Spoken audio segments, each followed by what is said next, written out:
اے اسلام کے ماننے والو، اس کو مذہب جاننے والو، کہتا ہے لاریب قرآن، غور کرے ہر ایک انسان۔ تو آؤ سب سوچیں ہم، سچائی کو پرکھیں ہم۔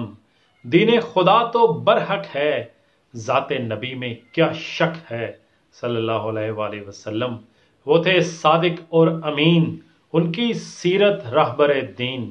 ان کے بعد مگر اسلام، دین برحق کا پیغام کیوں بے اثر ہے ہوتا گیا، اپنا رتبہ کھوتا گیا؟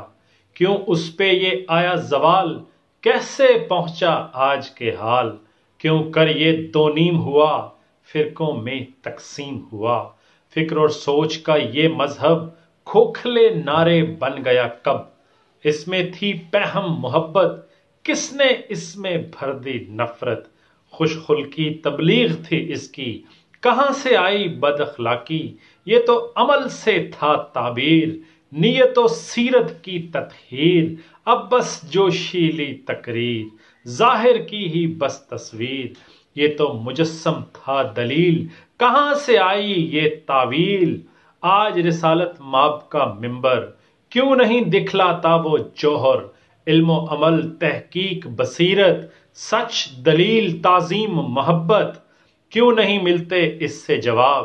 کیوں نہیں اس پہ رب کی کتاب؟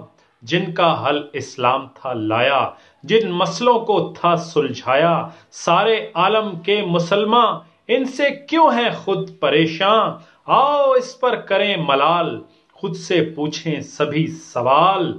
اے اسلام کے ماننے والو، اس کا مطلب ہے سب سوچو، دین خدا برحق مگر، ذات نبی بے شک مگر۔ اسلام کو ماننے والوں کی، اس کو سمجھنے والوں کی تفہیم میں کوئی مسئلہ ہے، تعلیم میں کوئی مسئلہ ہے۔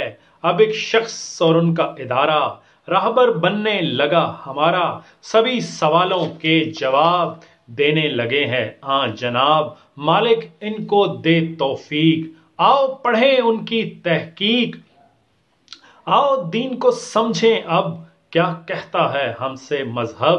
دیکھ لیں ساری تشریحات، پرکھ لیں ساری تفہیمات، یہاں تک جنہوں نے پہنچایا دین خدا کو ہے گہنایا۔ فکر مسلم ہاری ہے، ایک جمود سا طاری ہے۔ آؤ اب آگے بڑھتے ہیں، غامدی صاحب کو پڑھتے ہیں۔